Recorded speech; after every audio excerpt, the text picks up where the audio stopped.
क्या आजाद भारत के इतिहास में हमारी संप्रभुता और देश की इज्जत का सौदा इस तरह पहले कभी हुआ था? स्ट्रेट ऑफ हॉर्मूज में भारत के 3 बेकसूर नौजवानों को अमेरिकी मिसाइलें भून देती हैं। देश गम में डूबा है और हमारे प्रधान सेवक मोदी जी विदेशों में जाकर मजे ले रहे हैं, नाच गाने का लुत्फ उठा रहे हैं। 15 जून को कांग्रेस ने मोदी सरकार की इसी कायरता और रीढ़ विहीन विदेश नीति के खिलाफ आर पार की जंग का ऐलान कर दिया है। साफ चेतावनी दे दी गई है कि या तो देश के नागरिकों की जान और सम्मान की हिफाजत करो या फिर सत्ता की गद्दी छोड़ दो, क्योंकि यह देश अब और अपमान बर्दाश्त नहीं करेगा। जी हां दोस्तों, स्ट्रेट ऑफ हॉर्मूज के पास ओमान की खाड़ी में 10 जून को जो कुछ भी हुआ उसने पूरे हिंदुस्तान की रूह को कपा कर रख दिया है।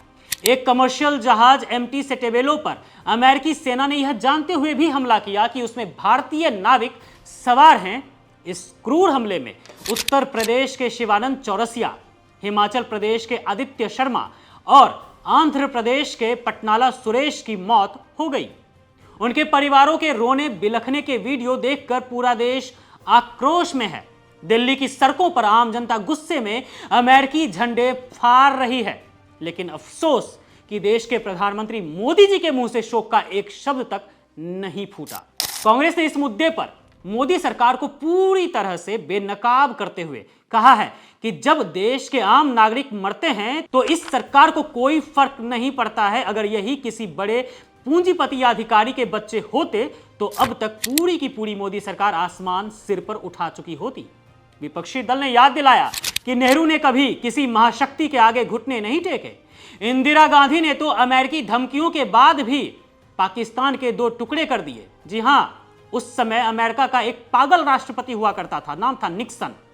और मनमोहन सिंह ने अमेरिका में भारतीय राजनयिक देवयानी खोबड़ागड़े के अपमान पर अमेरिकी दूतावास की सुरक्षा हटाकर घुटने टेकने पर मजबूर कर दिया था सो कॉल्ड महाशक्ति अमेरिका को। लेकिन आज की मोदी सरकार का रवैया बेहद ही शर्मनाक है। इस कायरता की हद तो तब पार हो गई जब विदेश मंत्री S जयशंकर ने दबी जुबान में अमेरिकी अफसर को तलब किया और बाहर आकर कहा कि हमने आपत्ति जताई है। सर्जियो गौर को तलब नहीं किया गया था, लेकिन तुरंत बाद अमेरिकी विदेश सचिव मार्को रूबियो ने भारत को ही खुलेआम धमका दिया।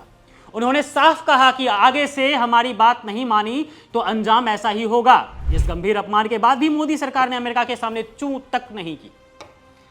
अब जबकि अमेरिका के ट्रेड रिप्रेजेंटेटिव भारत आ रहे हैं ट्रेड डील के लिए, विपक्ष का साफ कहना है कि जो देश हमारे नागरिकों की जान लेता हो और हमें ही धमकाता है उसके साथ किसी भी तरह की व्यापारिक डील का कोई मतलब ही नहीं बनता है। आज समंदर में काम करने वाले हमारे नाविकों की जान खतरे में है और मोदी सरकार के पास उनकी सुरक्षा की कोई योजना नहीं है।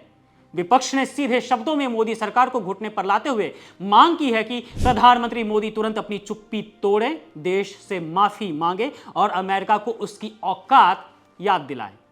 अगर मोदी सरकार में इतनी भी हिम्मत नहीं है कि वह अमेरिका से आंख में आंख डालकर बात कर सके और देश की संप्रभुता की रक्षा कर सके तो उन्हें सत्ता में रहने का कोई भी हक नहीं है। जो सरकार ना तो देश की इज्जत बचा पा रही है और ना ही हमारे नौजवानों की जान, उसे अब बोरिया बिस्तर समेटकर देश की बागडोर छोड़नी ही होगी। दोस्तों, आपको बता दें कि अमेरिका ने न सिर्फ एक हमला किया है बल्कि 3 हमले किए हैं। पहले 8 जून को MT मैरीवेक्स पर हमला किया जिसमें भारतीय क्रू सवार थे, बच गए थे। फिर 10 जून को MT सेटेबेलो पर हमला हुआ जिसमें 3 भारतीय नाविकों की जान गई। और फिर 11 जून को MT जलवीर पर हमला हुआ था, लेकिन भारत की मोदी सरकार ने कोई ठोस निर्णय नहीं लिया। तभी तो कांग्रेस ने मोदी सरकार के खिलाफ ठोस निर्णय ले लिया है, कह दिया है कि इस कॉम्प्रोमाइज्ड मोदी सरकार को हर हाल में हटाकर ही रहेंगे।